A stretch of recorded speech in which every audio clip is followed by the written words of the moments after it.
Hello, இன்றைக்கி என்ன பார்க்க போகிறோம் அப்படின்னா, Zerodhaல இந்த சார்ட்டில் வந்து லாங் பொசிஷன் கிரியேட் பண்ணுவாங்க இல்லையா? அதாவது ஒரு லாங் பொசிஷன் போகிறாங்க அப்படின்னா அதோட டூலை எப்படி ரொம்ப ப்ராப்பராக யூஸ் பண்ணுறோம் பார்ப்போம். அதுக்கு Zerodhaல இப்போ நான் பேங்க் நிஃப்டியில் பண்ணி காமிக்கிறேன். இப்போ இதுதான் சப்போர்ட். நான் ஆல்ரெடி இந்த வயலட் கலர் ட்ரா பண்ணியிருக்கேன் இல்லையா? இது வந்து சப்போர்ட். ஸோ இங்கேருந்து நான் இந்த லாங் போகிறேன்னு வைங்களேன்.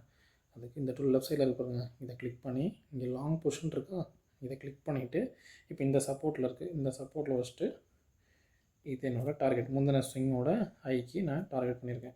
இங்கே பாருங்கள், இந்த ஹை இருக்கா, இதுக்கு நான் என்னோடய டார்கெட் போட்டுட்டு இந்த சப்போர்ட்டுக்கு கீழே என்னோடய ஸ்டாப் லாஸ் போட்டுறேன். ரொம்ப சிம்பிள். இப்படி தான் ஒரு பொசிஷனை வந்து வெயிட் பண்ணி நான் எவ்வளோ பாயிண்ட்ஸ் கேப்சர் பண்ணணும் அப்படின்றத நீங்கள் இந்த லாங் பொசிஷன் மூலமாக தான் நீங்கள் பண்ண முடியும். இந்த பிளைன் சார்ட்டாக இருந்தால் அந்த கேண்டில் எப்படி எங்கே வரப்போம் எதுன்னு உங்களுக்கு தெரியாது இல்லையா? ஸோ இந்த மாதிரி ஒரு டூல் Zerodhaல கொடுத்துருக்காங்க. ஸோ இதை யூஸ் பண்ணி நீங்கள் அழகாக டார்கெட் அச்சீவ் பண்ணலாம். உங்கள் ஸ்டாப் லாஸை எங்கே ஃபிக்ஸ் பண்ணலாம் அப்படின்ட்டு நீங்கள் முடிவு பண்ணலாம். ஓகே கைஸ், நாளைக்கு இன்னொரு டூலில் எப்படி யூஸ் பண்ணலாம் அப்படின்ட்டு நான் சொல்கிறேன். தேங்க்யூ.